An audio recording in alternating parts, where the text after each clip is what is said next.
Ustaz Somad, ya, dia selalu miss call saya tengah malam mengajak tahajud. Bagus, berteman terus dengan dia. Tapi dia laki-laki Pak Ustaz. Kamu, saya perempuan. Oh, tapi kami pacarannya Islami kok Pak Ustaz. Mana ada pacaran Islami? La yakhluwanna rajulun ma'amra'atin illa ma'adhi mahramin. Tak boleh berhubungan laki-laki perempuan yang tak mahram. Saya nggak punya kakak laki-laki Ustaz. Dia udah seperti kakak saya. Dia udah macam abang saya. Dia udah macam saudara kandung saya. Berawal dari macam, berakhir dengan macam-macam. Kami hubungannya cuma miss call aja kok Pak Ustaz. Cuma ngajak sholat kok, cuma ngajak pengajian kok. Manggilnya aja Islami. Ya akhi, ya ukhti. Bulan kedua, ya umi, ya abi. Bulan ketiga, ya almarhum, ya almarhumah. Kalau memang kau bersyukur, putuskan hubungan itu. Lanjutkan dengan yang halal. Kupinang kau dengan bismillah. Jangan biarkan setan masuk dalam hubungan kalian yang baik. Karena cinta adalah karunia dari Allah Subhanahu wa ta'ala. Betul? Bisa orang dipaksa untuk mencinta? Tidak. Oh, kalau begitu cinta itu anugerah Allah. Ya. Kalau begitu cinta itu halal. Halal. Kalau gitu pacaran itu halal. Haram. Apa bedanya? Cinta yang terbetik dalam hatimu anugerah Allah. Tapi aksi setelah itu berubah menjadi haram, bisa menjadi halal. Kapan dia menjadi halal? Ketika kau datang ke rumah bapaknya. Tapi jangan mentang-mentang udah habis dengar ceramah ini lalu langsung pulang petantang petenteng. Assalamualaikum. Enggak begitu juga. Bawalah para alim, para ustadz, tokoh masyarakat, minta pinangkan. Jangan kepedean datang sendiri. Ditolak kalian mentah-mentah. Ustaz kok tahu? Saya pernah kena tolak. Bawa ustadz, bawa imam, bawa tuan guru, bawa kiai. Saya aja dulu saya bawa kiai. Kiai yang ngomong, saya diam aja. Kata kiai, Somad ngomong. Kamu kalau di mimbar ceramahan ngomong. Enggak kiai. Kan kiai ngomong, kita jangan ngomong, kita diam aja. Kita angkat juru bicara. Oh kalau gitu ustadz lah besok saya bawa sebelum pergi ke Tanjung Seler untuk Minang. Jangan. Kalau saya kalian bawa nanti saya yang diterima. Nah, syukuri nikmat cinta. Karena tak semua orang diberikan nikmat. Ada seorang laki-laki namanya Qais. Siapa namanya? Qais. Diberikan Allah cinta ke dalam hatinya. Cinta itu adalah nikmat yang diberikan Allah tertancap dalam tangkai jantung seorang laki-laki bernama Qais. Akhirnya dia tak ada melihat perempuan yang cantik di dunia ini kecuali Laila. Akhirnya dia tergila-gila, maka dia dipanggil dengan Laila Majnun. Artinya gila dengan Laila. Sampai-sampai setiap perempuan nampaknya Laila. Tak ada perempuan lain kecuali Laila. Tapi bapak Laila tidak mau menikahkan dia. Sampai akhirnya dia gila. Dan dia termasuk orang yang sembuh karena didoakan di samping Ka'bah. Begitu ditulis oleh Syekh Muhammad Mutawalli Asy-Sya'rawi dalam muzakkiratnya. Di antara orang yang sembuh di dinding Ka'bah adalah Qais. Walaupun tak jadi dia menikah, tapi syair-syairnya itu menjadi saksi. Andai dia jadi nikah, mungkin syairnya tak ada. Andai dia jadi nikah, apa yang terjadi? Anaknya banyak. Tak jadi nikah, syairnya banyak. Sampai hari ini kekal abadi. Sampai akhirnya suatu hari dia ditanya, Qais, iya, kalau ada dua pilihan, dunia beserta isinya dengan Laila, kau pilih mana? Apa kata Qais?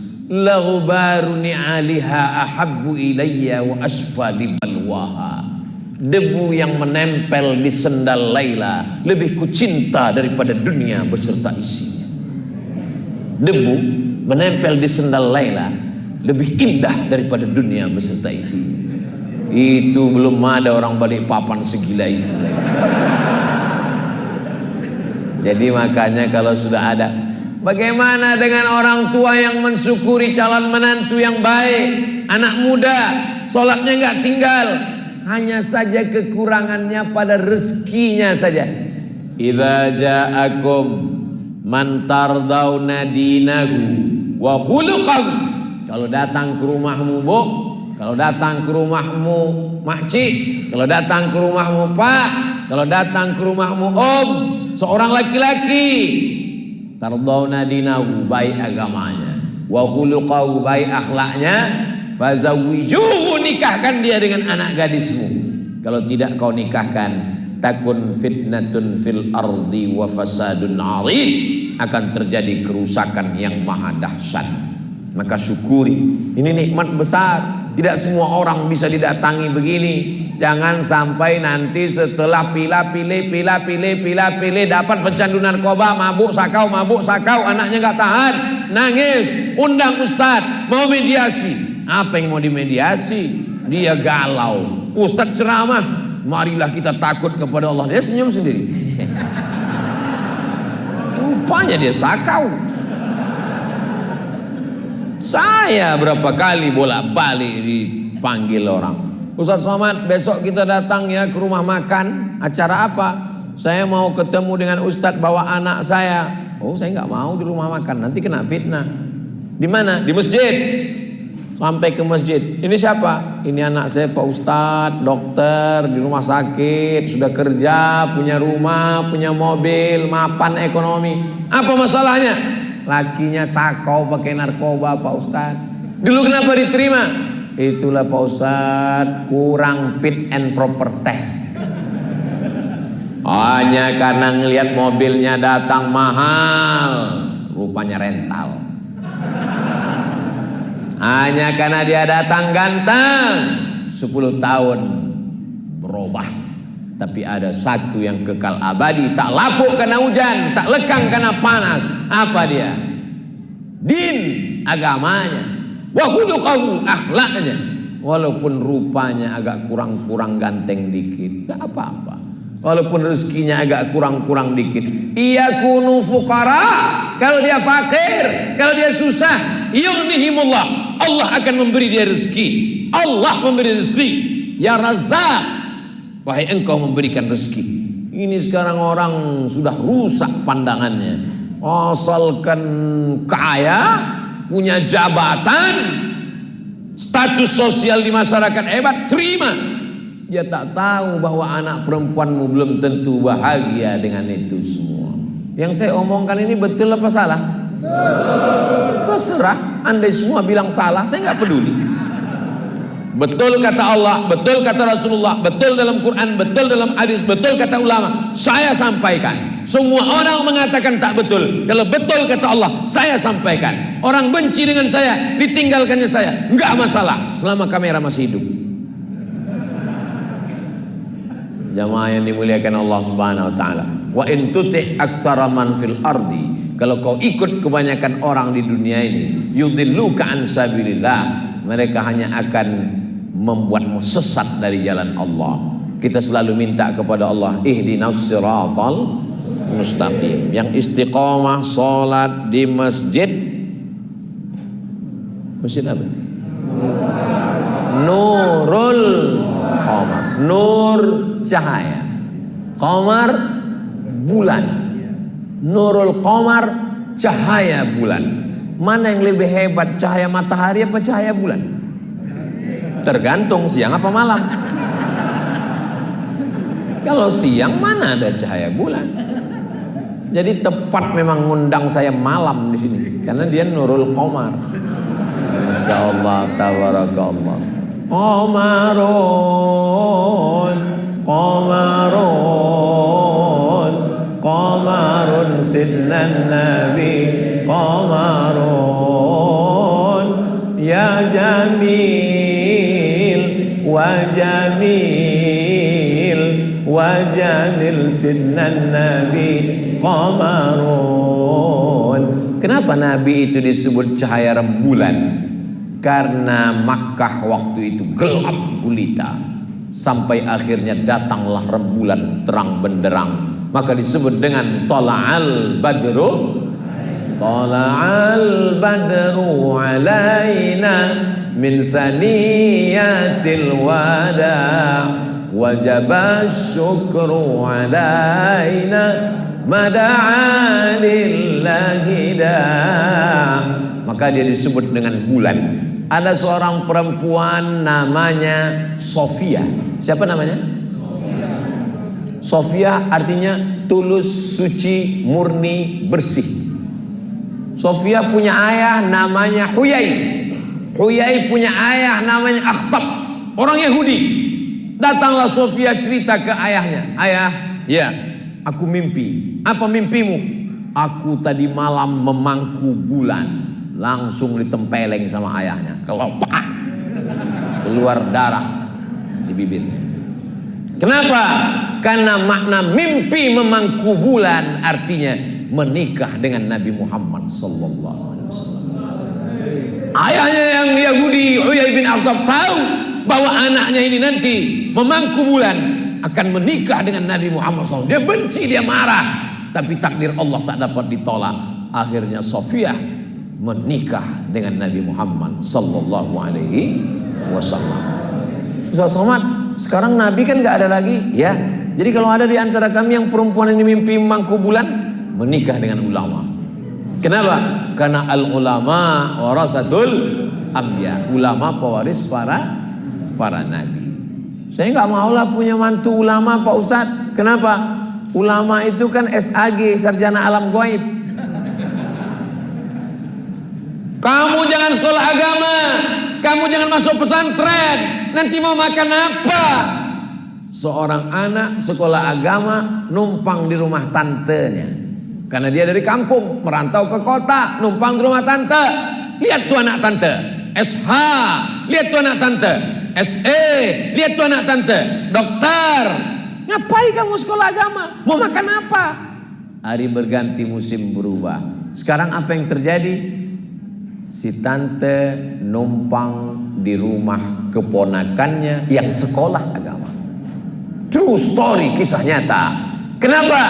Anak yang jadi hebat, yang kaya, tak peduli karena tak tahu agama.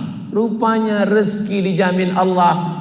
Keponakan yang dulu diejek, diremehkan, sekolah pesantren, nasibnya baik, dibukakan Allah rezeki, punya pondok pesantren, santrinya ribuan. Sekarang bahagia, numpang di rumah keponakan. Bisa dibuatkan sinetronnya. Judulnya Tante Durhaka. Banyak orang sekarang lambungnya dekat dengan otaknya. Diciptakan Allah otak itu di atas, lambung itu di bawah. Enggak Pak Ustaz, kawan saya lambungnya di bawah, otaknya di bawah juga. Tuh, kok bisa otaknya di bawah? Di sini Pak Ustaz. Otak itu ditinggikan di atas, jantung di tengah, lambung di bawah. Jangan kau satukan antara otak, jantung dan lambung, sehingga yang kau pikirkan lambung, yang kau renungkan lambung. Sehingga orang kalau kenalan pertama, kau kerja di mana? Kau makan apa? Gajimu berapa? Kau makan apa? Kalau hidup cuma untuk makan, bagus kau jadi kucing Anggora. Kasih makan, lapar kasih makan, lapar mati. Hidup ini adalah perjuangan. Hidup ini adalah pilihan. Hidup ini adalah syukur. Mensyukuri nikmat akal. Afala ta'qilun? Kenapa kau tidak berpikir? Afala tatafakkarun? Kenapa kau tidak merenung? Afala tadabbarun al-Quran? Kenapa tidak memikirkan Al-Quran? Akal mesti disyukuri. Aku sekarang hidup di mana? Di dunia. Berapa lama? 63 tahun.